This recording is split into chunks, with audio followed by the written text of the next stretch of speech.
Welcome in to the Midweek Hump Day Fun Astrology Podcast. Thomas Miller on Wednesday, November 6th. Glad you joined us. We're going to drill down on some things that are a little bit deeper in the chart that maybe on this little short snippet that we do every day might not get to.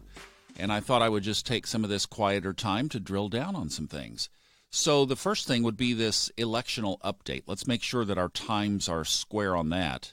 Yeah, we need to move things back about 10 minutes. So if you've been following our little when to do stuff electional thing, I did a big one on this. I can't remember, what did I do Saturday and Sunday? I think I did this Saturday.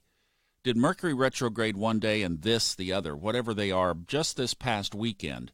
And the idea here is to catch this beautiful bracketed Jupiter and Venus in Sagittarius, put that in the first house, and do stuff. And you should have some cosmic energy supporting you. So when does that happen? Well, we need to move it back in the morning, 10 minutes.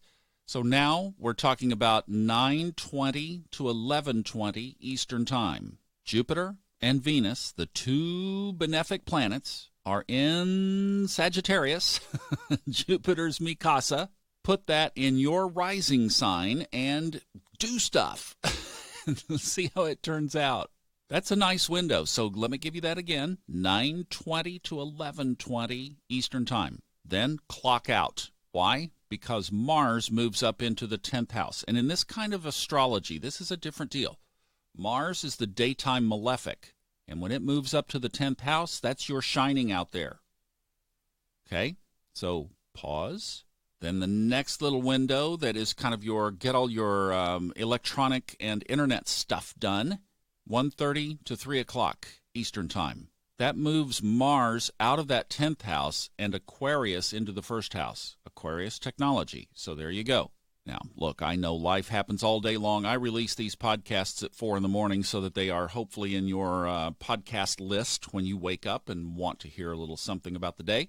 And there are meetings and agendas and presentations and pitches and all kinds of things, phone calls going on all day long. But just playing with it. See what happens. Having some true astrology fun. Now, here's another little note that I might not cover in otherwise busier astrological times, but any of you into Bitcoin? There's a guy on Twitter, goes by Cryptodamus, or @AstroCryptoGuru. I've been following him for a couple of months, and he uses astrology, particularly applied to Bitcoin. And he thinks that Bitcoin's getting ready to take off. So you might want to check that out if you are into such things. If you make a bunch of money, I will be glad to send you my PayPal, and you can just tithe. There you go. All right. Moon is in Pisces today and tomorrow. Great couple of days to just let your imagination wander. If you like to draw, like to take a sketch pad and just play, get your ideas out, prefer to journal, you like to just stare out the window, or light a candle and meditate for a while. That's this energy. The other cool thing is that the moon moved over from, yesterday we talked about these beautiful angles coming off of the north node. Well, they're still there. The sun and Mercury. Now, the sun is in an easy aspect. Mercury is in a hard aspect, or we might say medium hard, slightly hard, moderately difficult aspect to the north node. All it's saying is just take a pause, reflect internally with that internal dialogue that we've been talking about with this Mercury retrograde. Bring the focus inside. I think I'm onto something with this Mercury retrograde theory. When Mercury passes in front of the sun, between the sun and the earth, that's Mercury retrograde. Now, if you look at it on a picture, a photograph, it looks like a pin dot on the sun because Mercury's so small.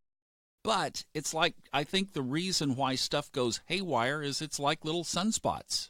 And there aren't any sunspots now, so maybe that makes it a little bit more prominent right now. I don't know. Above my pay grade. But bring that focus inside when you're talking about your reason for being on the planet and spend some time reflecting on it.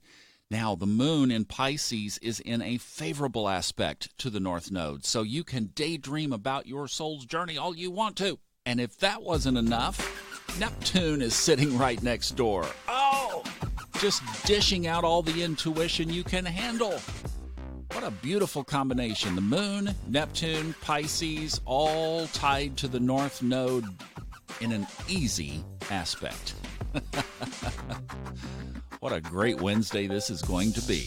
Hope you enjoy it. See you tomorrow.